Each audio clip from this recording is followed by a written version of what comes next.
Suara apa itu? Saya ulangi sekali lagi ya. Assalamualaikum warahmatullahi wabarakatuh.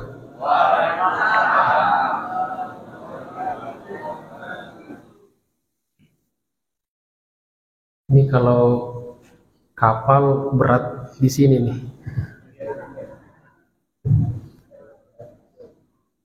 Di sini masih banyak kosong.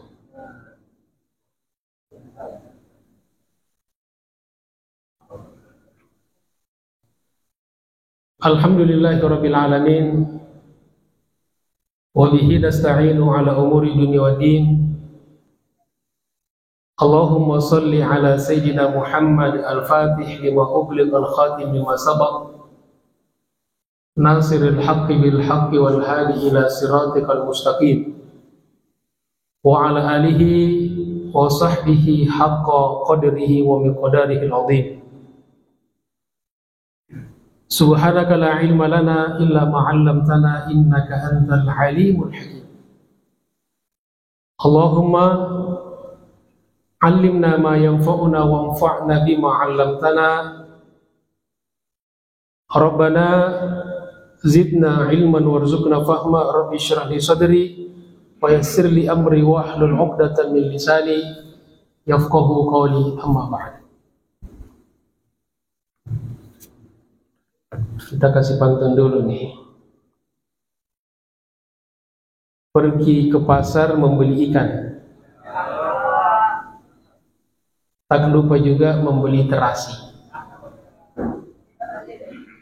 Puji syukur kita ucapkan bisa berjumpa di hari ini. Ganti-ganti Pak ya. Satu lagi mengambil tepung dalam adonan. Malam hari memakan roti. Ibu bapak dan hadirin sekalian, izinkan saya memulai taklim ini dengan mengucapkan basmalah. Bismillahirrahmanirrahim. Puji syukur kita panjatkan pada Allah Subhanahu wa taala. Setelah kita sholat subuh berjamaah, kita lanjut taklim. Mudah-mudahan ilmu yang kita dapatkan, sekecil apapun, sesederhana apapun, insya Allah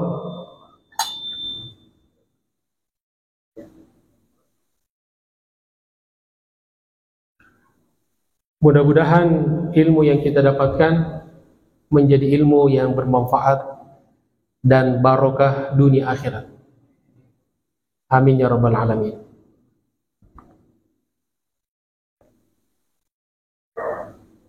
Selanjutnya kita masuk di pelajaran kita.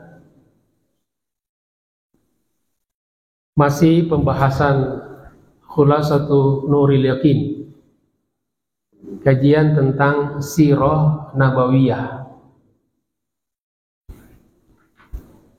Jadi posisi pelajaran Sirah Nabawiyah itu ada Quran, Al-Quran, ada hadis ya, sebagai rujukan pertama kita di dalam berislam, rujukan utamanya. Lalu bagaimana Al-Quran dan hadis itu diamalkan dalam kehidupan nyata, itu kita lihat di Sirah Nabawiyah, dasar-dasarnya.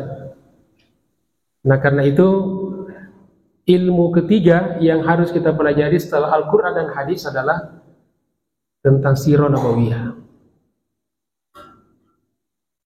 Maka pada pagi hari ini insya Allah kita akan membahas rangkaian dari peristiwa-peristiwa Sirah Nabawiyah yang sudah beberapa tema yang lalu kita sudah bahas. Sekarang kita akan membahas peristiwa-peristiwa Sirah Nabawiyah yang terjadi pada tahun 5 Hijriah atau 5 Hijrah. Di pertemuan yang lalu tahun keempat, setelah 4 tahun kelima. Secara garis besar ada beberapa peristiwa. Yang pertama yaitu Ghazwatu Daumatil Jandal. Yang kedua, Ghazwatu Banil Mustaliq. Yang ketiga, peristiwa Hadithul Ifik, berita bohong, berita hoax atau hoax. Dan kalau waktu mencukupi, kita juga ambil tentang Ghazwatul Khandaq, perang Khandaq. Maka kita mulai. Qala al-muallif rahimahullah,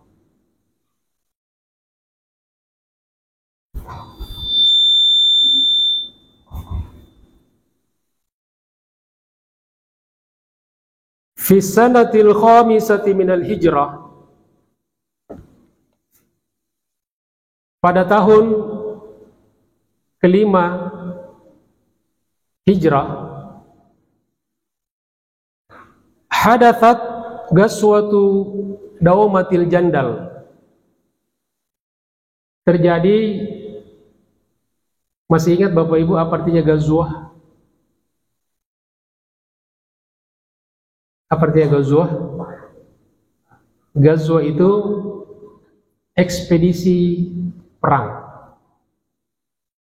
Jadi perjalanan dan pengiriman pasukan perang. Jadi ada pasukan yang memang siap perang, tapi tidak harus terjadi perang. Kadang-kadang terjadi, kadang-kadang tidak terjadi. Itu namanya ghazwah. Kalau harb dan ma'rakah itu sudah terjadi peperangan. Jadi peristiwa yang pertama yang terjadi pada tahun 5 Hijrah adalah terjadi Ghazwatu ekspedisi perang yang bernama Daumatul Jandal. Daumatul Jandal. Walam yahduts fiha harb. Kemudian ditegaskan di sini bahwa di ghazwah ini tidak terjadi perang. Jadi karena kadang-kadang terjadi, kadang-kadang tidak terjadi. Di peristiwa ini tidak terjadi perang. Kenapa tidak terjadi perang? Li'annahu haraba man fiha.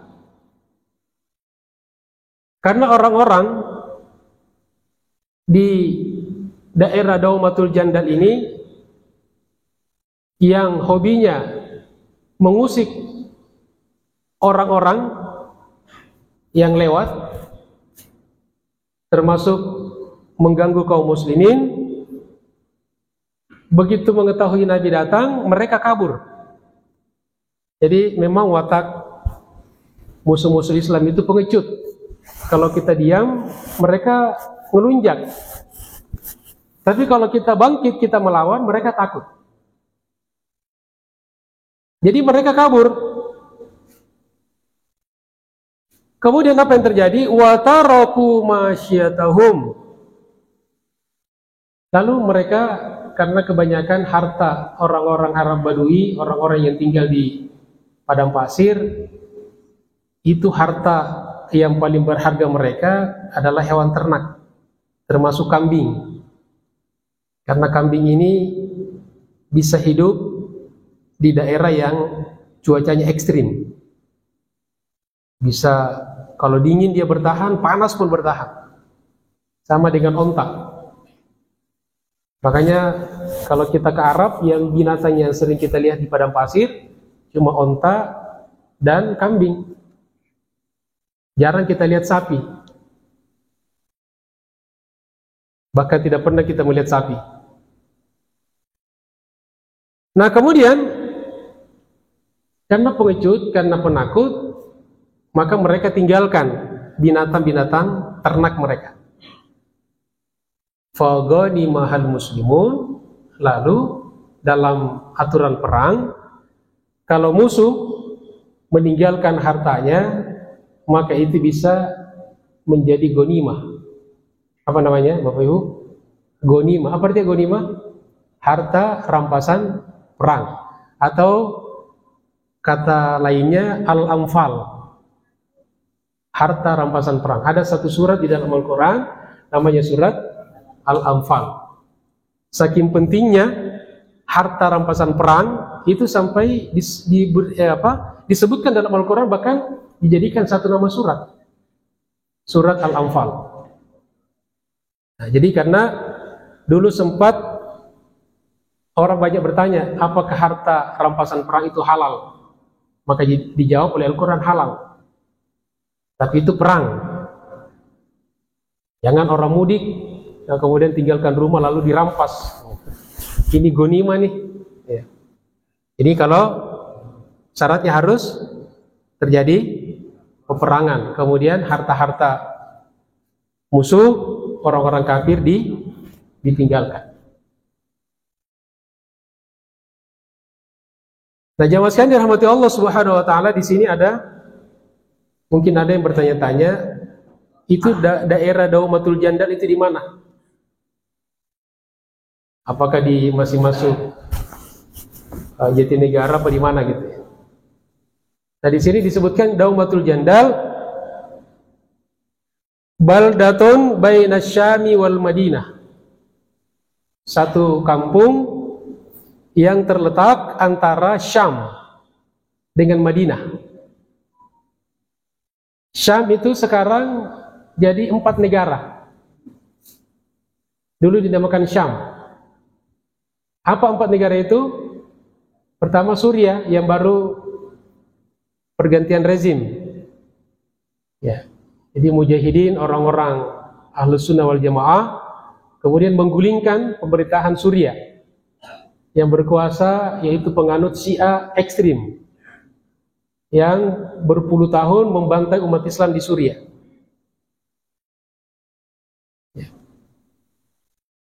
Nah, masyarakatnya Ahlus Sunnah tapi dipimpin oleh orang-orang Syiah. Maka mereka dibantai dan alhamdulillah sekarang berhasil digulingkan. Jadi pertama negara Suriah, yang kedua Lebanon, yang ketiga Palestina, yang keempat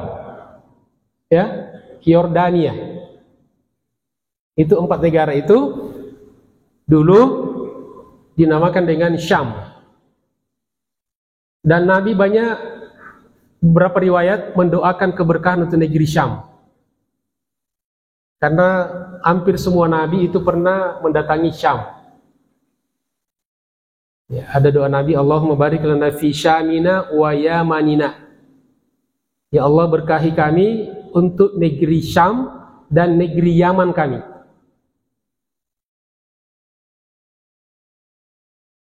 Jamaah sekalian dirahmati Allah Subhanahu wa taala, jadi satu daerah yang terletak antara Syam dan Madinah. Ketika itu Rasulullah SAW berangkat menuju Daumatul Jandal di alfi rajulin, sebanyak 1000 orang. 1000 orang ini 1000 orang yang siap berperang, bukan siap makan. Likitali a'rabin, untuk memerangi kabilah-kabilah Arab, terutama yang Daumatul Jandal, yazlimuna mamarra bihim. Seperti saya katakan tadi, ini kerjaan mereka, mata pencaharian mereka, orang-orang Badui ini, karena mereka belum mengenal Islam. Kalau bukan beternak, selain beternak sampingannya itu begal. Jadi membegal orang-orang lewat. Jadi ini kan jalur perdagangan. Makkah, Syam, orang kan bawa barang kan, bawa duit. Kalau pedagang, orang ke pasar bawa duit. Nah, ini yang mereka cegat, mereka rampas. Jadi kalau berangkatnya ambil duitnya, pulangnya ambil barangnya. Biasanya seperti itu. Nah, umat Islam tidak suka seperti itu. Itu namanya kemungkaran.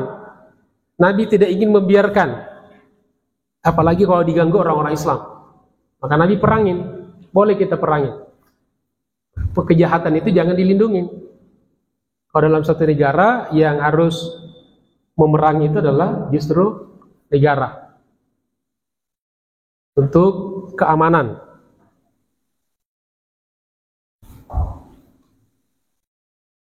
Kemudian jemaah sekalian, yang kedua, peristiwa kedua pada tahun 5 Hijrah, wa fiha hadathat ghazwatu Banil Mustaliq. Juga terjadi Ghazwa Banil Mustaliq.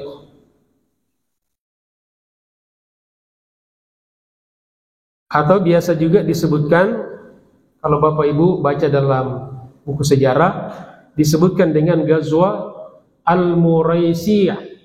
Apa namanya? Al-Muraisiyah. Agak susah ya. Al-Muraisiyah. Al-Muraisiyah ini adalah sebuah lokasi air, sumber air ya di orang Arab ini ketika itu. Nah, kenapa? Siapa mereka ini? Banil Mustaliq alladzina tajamma'u li muharabatil muslimin. Jadi mereka telah berkumpul, telah bersekongkol untuk memerangi orang Islam. Nah, juga salah satu alasan kenapa mereka diperangi oleh Rasulullah, karena mereka ini adalah sering mengganggu orang-orang yang lalu lalang ke Mekah. Seperti saya katakan tadi itu. Jadi para begal-begal. Jadi begal ini sudah lama. Dari dulu sudah ada begal. Maka mereka didatangi oleh Nabi. Kharaja ilaihimur rasulu bijam'in katsir. Nabi berangkat menuju ke Banil Mustaliq dengan juga membawa pasukan yang banyak. Disebutkan dalam satu catatan 700 pasukan. Jadi pasukan yang siap perang, ada alat perangnya. Ditambah dengan 30 pasukan berkuda. Nah, pasukan berkuda ini tujuannya untuk yang gerak cepat ya, cari informasi, bantuan. Dulu belum ada ambulans ya, belum ada alat-alat modern. Jadi menggunakan kuda. Karena kalau jalan kaki lambat, onta juga lambat. Maka pakai kuda. Nah, ini yang 30 orang ini yang pasukan gerak cepat. Kemudian fa'asabahum, juga mereka berhasil dikuasai oleh Rasulullah, oleh kaum muslimin. Jadi seperti kita ketahui jemaah sekalian, Nabi itu diberikan salah satu kemukjizatan, salah satunya nusirtu birru'bi masirata syahrin. Saya diberikan satu mukjizat di mana musuh takut kepada saya sebelum bertemu. Bahkan masirata syahrin, perjalanan 1 bulan. Jadi musuh-musuh Islam itu kalau mereka sudah mendengar Nabi akan datang, mereka sudah ketakutan luar biasa, stres luar biasa. Apalagi sudah sampai didatangin, kadang-kadang belum berperang sudah kalah, sudah menyerah. Jadi mereka ini menyerah. Lalu apa yang terjadi ya mas kalian?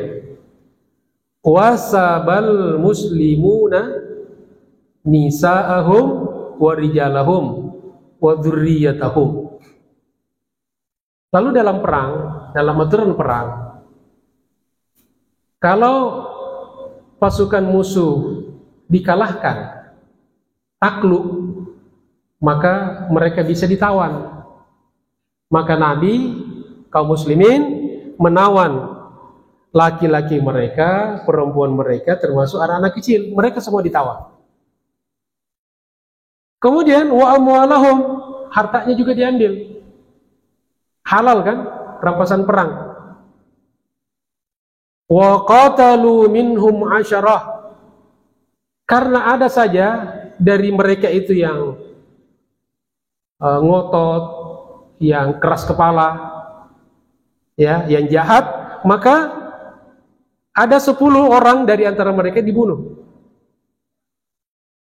Karena kalau tidak dibunuh ini bisa menular seperti penyakit. Kemudian wa asaru jami'ahum, sisanya kemudian ditahan oleh kaum muslimin.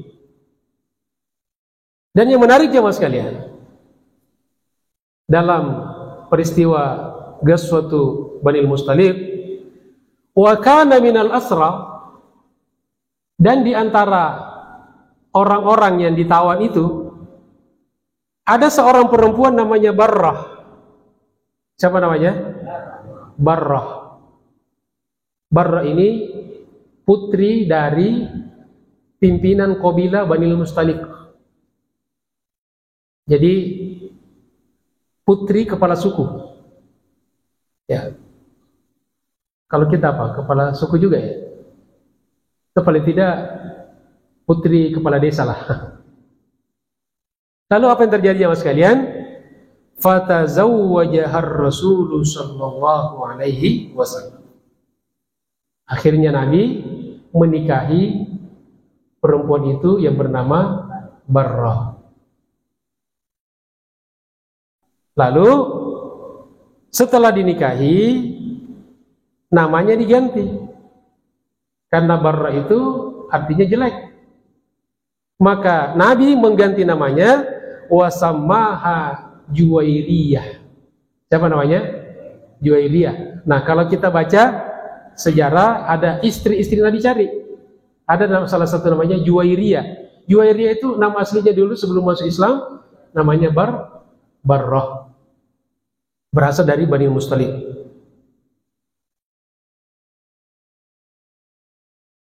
Nah, kemudian jemaah sekalian, wa ba'da an tazawwajaha Rasul, setelah Juwairiyah atau Barrah dinikahi oleh Nabi, atlaqal muslimuna asra qaumiha. Kaum muslimin kemudian membebaskan semua tawanan yang lain. Ya, kenapa? Alasan kaum muslimin, mereka berkata asharu Rasulillah sallallahu alaihi wasallam, mereka adalah ipar-ipar keluarga Nabi. Ya kan? La yang bagi asruhum fi aidina, tidak pantas dong keluarga Nabi atau keluarga besan, ya, keluarga besan Nabi itu menjadi tawaran kita. Lalu mereka semua dilepaskan. Jemaah sekalian dirahmati Allah Subhanahu wa taala. Falamma sami'a Banul Mustaliq bidzalika, ketika Banil Mustaliq mengetahui itu, aslamu jami'uhum, mereka semua masuk Islam, wasaru lil muslimin, dan sekarang kemudian menjadi penolong-penolong kaum muslimin, ba'da ankanu a'da'ahum, yang dulunya adalah musuh. Jadi dalam sejarah kita juga dapat satu pelajaran bahwa orang-orang yang tadinya membenci Islam, sangat benci Islam, atas izin Allah Subhanahu wa taala berubah menjadi orang yang sangat mencintai Islam. Salah satu contohnya misalnya Umar bin Khattab. Dulu itu cita-citanya pengen membunuh Nabi. Kemudian masuk Islam dan menjadi orang yang sangat mencintai baginda Rasulullah sallallahu alaihi wasallam. Begitu juga seperti Khalid bin Walid. Dan begitu juga suku-suku lain di Arab yang dulunya sampai disayembarakan. Ya, siapa yang bisa membunuh Rasulullah dapat hadiah yang sangat menggiurkan. Tapi justru sebagian mereka, bahkan sebagian besar mereka masuk Islam dan menjadi penolong-penolong Islam. Jangan kita sekarang terbalik. Justru orang Islam banyak yang ikut menista Islam, menjelek-jelekan Islam. Ya. Jamaah sekalian dirahmati Allah Subhanahu wa taala. Sudah berapa peristiwanya mas kalian? Berapa? 2 ya. Pertama Ghazwa Daumatul Jandal, yang kedua Ghazwa Banil Mustaliq. Siapa nama wanita yang dinikahi Nabi dari golongan Banil Mustaliq? Siapa namanya? Barra. Siapa namanya setelah menjadi istri Nabi? Juwairiyah. Dapat 100. Alhamdulillah. Kemudian peristiwa berikutnya tidak kalah pentingnya, tidak kalah menariknya juga. Ini di dalamnya banyak sekali pelajaran, yaitu hadithul ifk. Hadithul ifk, yaitu berita bohong. Jadi secara lugotan bahasa hadisul ifk itu artinya berita bohong. Nah, bagaimana ceritanya? Kharaja ma'ar rasuli min nisa'ihi fi ghazwati Banil Mustaliq. Bapak Ibu sekalian yang saya hormati, Nabi itu istrinya banyak. Antara 9 atau 11. Jadi karena istri Nabi ini banyak, kalau Nabi bepergian harus didampingi oleh istri beliau untuk ngurus-ngurusi hal-hal yang sangat privasi. Ya. Tapi kalau kebanyakan juga kan malah jadi mereka yang diurusin jadinya. Maka apa yang dilakukan? Diundi. Qur'ah. Nah, ini juga salah satu dalil boleh qur'ah, undian. Mengundi gitu kan. Jadi bapak-bapak yang banyak istrinya kalau mau pergian, kalau memang nggak bisa dibawa semuanya, ya boleh diundi. Ya. Kalau satu ya mau diundi gimana gitu ya. Jadi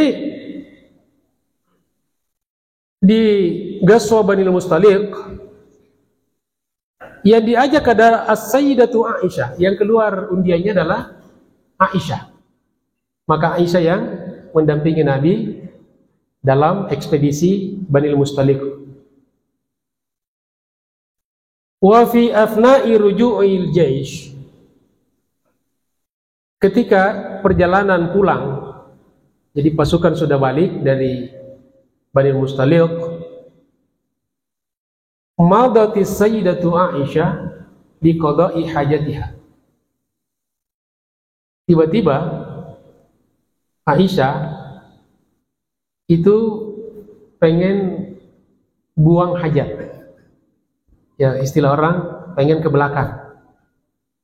Cuma ke belakangnya bukan di toilet. Ini perjalanan kan? Walamma adat, lalu dia berhenti buang hajat. Walamma adat iftaqadat iqdaha. Lalu setelah balik dari toilet, dari buang hajat, tiba-tiba kalungnya hilang. Perempuan suka pakai kalung. Jadi diperiksa, kok kalungnya hilang. Kira-kira perempuan kalau kalungnya hilang dibiarin nggak apa dicari? Cari. Ya. Jangankan yang hilang, yang di pasar aja dicari, apalagi yang sudah miliknya.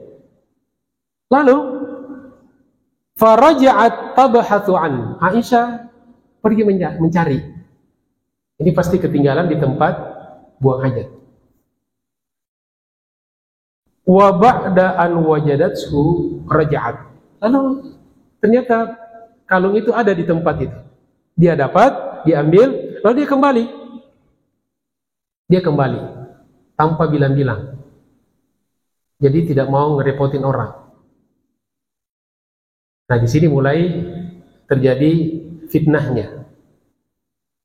Fara'atil jaisha qad taqaddamaha. Begitu dia kembali ke ontanya, ke tempatnya, tiba-tiba pasukan itu sudah duluan. Karena mereka tidak tahu kalau Aisyah turun. Faghalaba ainahan naum. Lalu dia ketiduran. Dia nggak mungkin jalan dong. Dia ketinggalan sendiri di tengah perjalanan. Lalu dia capek, dia tertidur. Fanamat fit tariq. Lalu dia tidur di perjalanan. Masya Allah, istri baginda Rasulullah. Nah, kemudian wa kana Safwanu ibnul Mu'attal. Ada seorang pemuda yang bernama Safwan bin Mu'attal, yasiru wara al-jaish, yatafaqqadu da'i'ahu. Ditugasi, tugasnya Safwan ini itu untuk disuruh berjalan paling belakang, untuk menyisir kalau ada barang yang hilang atau ada yang terjatuh atau ada yang ketinggalan. Itu memang tugasnya. Jadi jangan semua dulu-duluan. Falamma wasala indaha wa ra'aha. Ketika Safwan tiba-tiba sampai kemudian ketemu dengan Aisyah. Ketemu di jalan dong. Wa ra'aha, lalu dia lihat, wa arafa, dia ketahui. Kenapa dia ketahui? Karena dia tahu mukanya ketika itu berhijab ya. Tertutup. Tapi kan dulu Safwan pernah melihat sebelum pakai cadar. Jadi dalam cadar ini dulu itu dipakai kalau misalnya di tempat-tempat yang jauh, atau misalnya perempuan itu sangat cantik, itu disuruh pakai cadar. Makanya Umar bin Khattab justru melarang pakai cadar perempuan yang sudah tua dan maaf jelek. Buka. Ya. Kenapa? Takut bikin penasaran. Dikira cantik. Padahal pakai efek. Kayak foto-foto di medsos kan pakai efek kan? Nah, efeknya mulus, cantik gitu begitu. Nauzubillah. Jadi yang jelek gak usah pakai cadar. Jadi kalau yang cantik banget, yang kira-kira kalau sopir angkot lihat itu nabrak tembok. Nah itu. Cantik begitu nggak? Kalau nggak begitu ya, apalagi budaya kita ya tidak bukan dulunya bukan yang bercadar. Dan memang tidak wajib karena Nabi jelas ya hadisnya ya, kalau wanita sudah balik maka tidak boleh kelihatan dari tubuhnya kecuali al-wajah wal kaffain. Jadi wajah boleh kelihatan dan kedua tangan. Jamaah sekalian dirahmati Allah Subhanahu wa taala. Nah, kemudian fa'anakha rahilatahu wa arkabaha min ghairi ayyatakallama bi kalimatin. Safwan karena memang ditugasi seperti itu, lalu langsung mempersilahkan Aisyah naik ke tunggangannya, naik di ontanya. Jadi onta kemudian ada kayak rumah-rumah di atas onta itu ya. Bapak mungkin dan Ibu pernah lihat di film lah ya. Di film kalau yang di Arafah itu tidak ada rumahnya, cuma duduk. Ya. Naik gratis, turunnya baru bayar. Badui gratis naiknya, turunnya baru dikejar-kejar. Ada yang jemaah disuruh bayar 100 rial, ada 200 rial. Nah kemudian jemaah sekalian, lalu Safwan mempersilahkan Aisyah naik di ontahnya yang ada rumah-rumahnya. Safwan dibawa, narik, tanpa keduanya ngomong satu kalimat pun. Jadi tidak ngobrol gitu kan. Tsumma sara yaqudur rahila, lalu Safwan menuntun onta hatta lahiqa bil jaish, sampai ketemu dengan rombongan pasukan yang sudah meninggalkan. Sampai di situ masih aman. Lalu selanjutnya apa terjadi mas kalian? Fattahamuha bi Safwan. Mulailah Safwan menjadi tertuduh.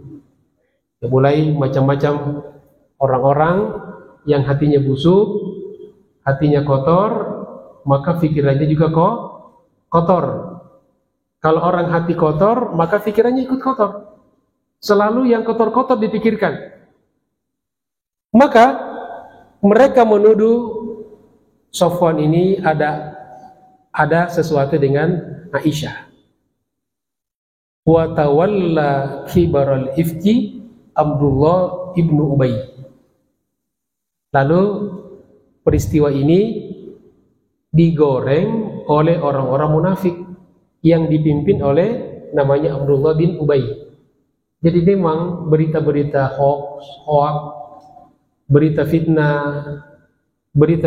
berita fitnah untuk kaum muslimin itu selalu diperankan oleh orang-orang munafik. Makanya media ini punya tanggung jawab luar biasa. Kalau kita bisa memberitakan sesuatu yang bermanfaat, maka pahalanya besar. Tapi kalau beritanya bohong, juga dosanya besar.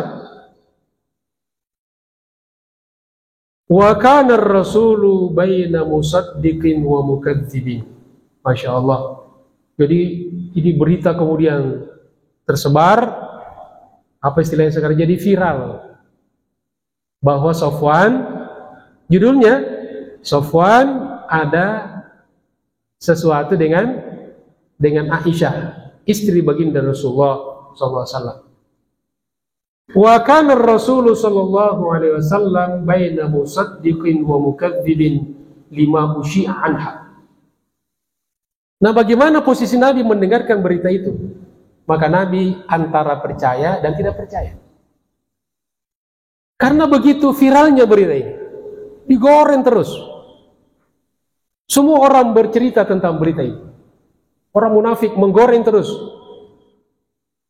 Lalu pada akhirnya hatta nazalat ayatu bara'atiha di surat An-Nur, sampai akhirnya turunlah ayat yang membersihkan Aisyah radhiyallahu anha yang ada di dalam surat An-Nur. Nah, di sini ada catatannya jamaah sekalian. Ini penting, banyak pelajaran ya. Makanya kita jangan gampang menyebar berita. Kalau belum kita cek, sebaiknya tidak usah disebar, karena bahaya ya ternyata. Wa hiya la tash'aru bi syai'in. Aisyah ini enggak tahu apa-apa. Jadi Aisyah ini kan masih anak-anak ya, masih belia sekali. Ketika Nabi wafat, usia Aisyah itu berapa tahun waktu itu? 18 tahun. 18 tahun. Jadi beliau ini masih polos sekali. Dia tidak merasa ada apa-apa. Tenang-tenang saja. Li'annaha ba'da ruju'iha maridat syahran. Setelah pulang ikut Nabi di Banil Mustalib, Aisyah sakit selama 1 bulan. Fakana ar-rasulu yamurru ala babiha. Nabi juga hanya sekedar lewat di pintu rumahnya, di pintu kamarnya. La yazidu ala qawlihi. Nabi cuma menegur, mengatakan, kaifa haluku? Bagaimana kesehatanmu? Bagaimana kabarmu? Falamma naqihat ukhbirat bima yaqulu anha. Jadi karena dia sakit, Nabi dan keluarga yang lain berupaya jangan sampai berita ini sampai ke dia. Ditutupi dulu. Aisyah nggak tahu apa-apa. Lalu setelah sembuh, ukhbirat bima yaquluna anha. Lalu mulailah cara pelan-pelan disampaikan.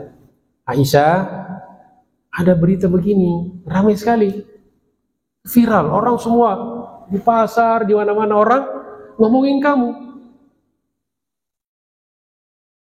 Lalu setelah Aisyah mendengar, fasdadat maradan ala maridih. Bukannya sembuh, malah tambah sakit. Namanya orang baru sembuh, baru mau sembuh kan? Dapat lagi berita yang enggak untuk dia. Lalu dia stres. Namanya manusia kan? Lalu sakit lagi, tambah sakit lagi. Walamma ja'a ar-Rasul sallallahu alaihi wasallam, ketika Nabi datang, talabat minhu an tumarridu fi baiti ahliha. Satu permintaan Aisyah, pengen dirawat di rumah keluarganya, di rumah ayahnya. Dia minta sementara karena dia sakit dipulangkan ke rumah bapaknya. Siapa bapaknya siapa? Abu Bakar As-Siddiq. Fa'adina laha, Nabi izinkan. Jadi istri itu kalau mau kemana-mana, termasuk ke rumah orang tua pun harus izin. Ini tiba-tiba pulang dari Jawa Tengah tanpa izin suaminya. Ini nggak ada di sini ya, ibu-ibu di sini enggak. Ini orang-orang jahiliyah ya, orang-orang dulu. Tiba-tiba kemana-mana gitu kan, suami pergi dia juga pergi. Jadi walaupun suami kita nggak ada di rumah, kalau istri mau pergi, hubungi nih suaminya. Itu harus, itu wajib. Nah, lalu diizinkan oleh baginda Rasulullah SAW. Falamma kanat fi baiti abiha. Ini menyedihkan ini. Saya kalau baca, ini baper saya. Ketika Allahumma shalli ala sayyidina, Aisyah tinggal di rumah ayahnya.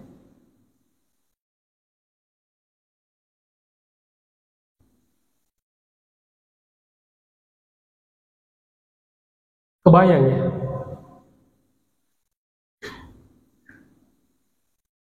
Allahumma shalli ala sayyidina. Bagaimana fitnah yang dirasakan oleh keluarga Nabi. Akhadat tabki tula lailatiha. Yang dikerjakan Aisyah itu menangis.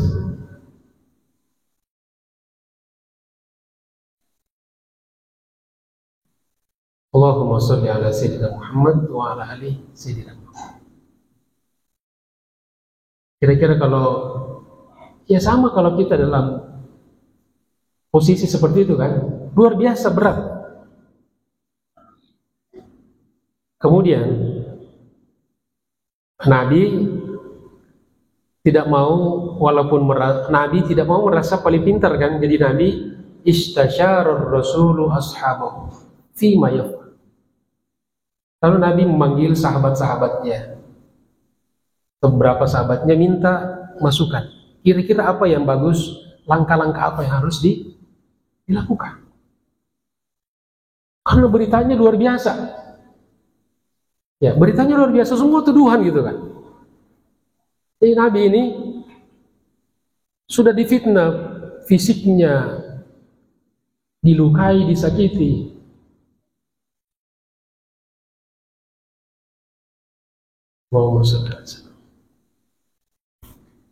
Kemudian dituduh orang gila. Ya, dituduh tukang sihir, dituduh istrinya berselingkuh. Kurang fitnah apa? Allahumma shalli ala sayyidina Muhammad wa ala ali sayyidina Muhammad. Kemudian faqala lahu Usama bin Zaid. Jadi ada seorang sahabat yang bernama Usama bin Zaid, kemudian berkata kepada Nabi, ahlaka, binasa mereka, la na'lamu alaihim illa khair. Kami tidak mengetahui atas mereka kecuali kebaikan. Wa sa'ala jariyatan anha. Kemudian Nabi juga nanya kepada seorang pembantu budak yang akrab dengan Aisyah, bagaimana sesungguhnya Aisyah? Semua mengatakan fasyahidat bi baraqatiha. Semua mengatakan Aisyah wanita baik. Orang-orang dekatnya tidak ada yang ikut-ikutan. Faja'a ar-Rasul sallallahu alaihi wasallam ila Aisyah. Nah, setelah Nabi dapat masukan dari para sahabat, baru mulai bicara dengan Aisyah. Dia panggil Aisyah. Wa sa'alaha an sihhati ma yusyama. Cara baik-baik. Betul nggak sih berita yang di viral itu benar? Gimana kebenarannya sih sebetulnya? Kemudian wa antastaghfirullah. Nabi nyuruh dia untuk istighfar, untuk wa tatuba idza kana haqqan ma yuqal. Dan suruh Aisyah kalau memang itu kejadian, taubatlah kepada Allah. Fabakat. Nangis lagi. Aisyah jawabannya tidak pernah ngomong, cuma nangis. Allahumma sholli ala sayyidina Muhammad wa ala sayyidina. Wa lam yazalir rasul yurawiduha. Terus dibujuk oleh Nabi dengan lembut. Mungkin biar ngomong, tapi nangis terus. Dan akhirnya hatta nazalat alaihi ayatu bara'atiha, sampai turunlah Al-Quran, ayat-ayat Al-Quran yang membersihkan Aisyah dan tidak terbantahkan lagi, yaitu di surat An-Nur ayat 11 sampai 12. A'udzubillahi minasyaitonirrajim. Innal ladzina, sesungguhnya orang-orang, ja'u bil ifki, yang datang, yang menyebarkan, yang memviralkan berita bohong, berita fitnah, berita perselingkuhan, usbatum minkum, dari kalangan kalian sendiri. Jadi orang-orang yang benci. Jadi jangan dikira orang-orang dekat sama kita itu semuanya mendukung kita, enggak. Ada yang sirik, ada yang hasud. Nah, orang-orang hasud itu pengennya menunggu momentum kita terjatuh. Itu mereka.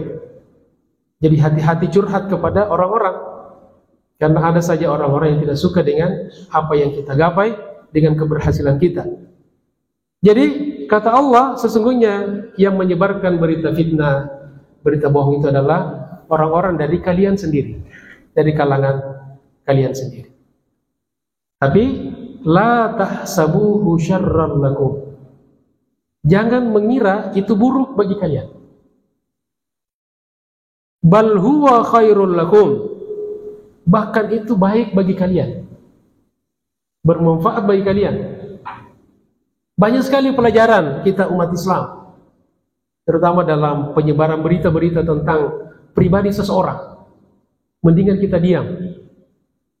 Termasuk juga perlunya kedewasaan anak-anak perempuan.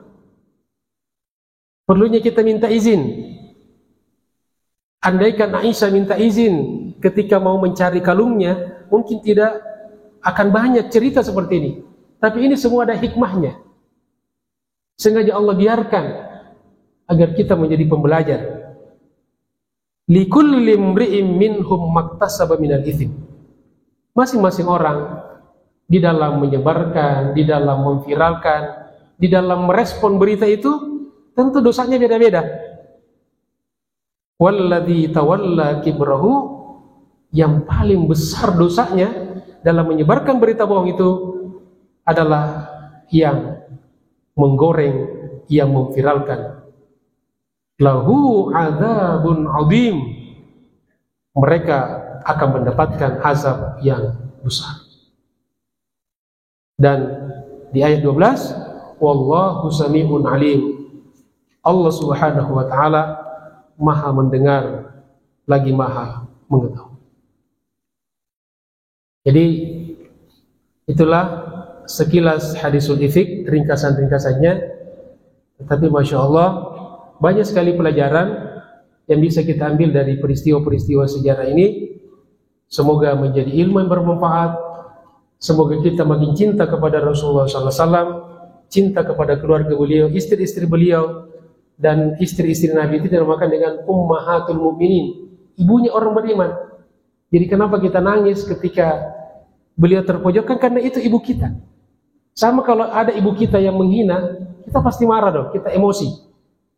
Nah, begitu juga dengan istri-istri baginda Rasulullah sallallahu alaihi wasallam. Mudah-mudahan kita mendapatkan syafaat baginda Rasulullah sallallahu alaihi wasallam. Demikianlah jemaah sekalian, kajian kita pada pagi hari ini, mudah-mudahan bermanfaat. Terima kasih atas segala perhatiannya. Mohon maaf atas segala kekurangannya. Dimulai dengan pantun, ditutup dengan pantun. Sore hari membeli obat batuk, pulangnya bertemu si manis. Teman-teman sudah mengantuk, lapar dan mengantuk ya. Tenang, tenang saja, taklimnya sudah habis. Satu lagi, libur sekolah ke Cikini, di perjalanan makan kuaci. Taklim saya sampai di sini, lain waktu kita sambung lagi. Billahi taufiq wal hidayah, Allahul muwaffiq ila aqwamit thoriq. Assalamualaikum warahmatullahi wabarakatuh.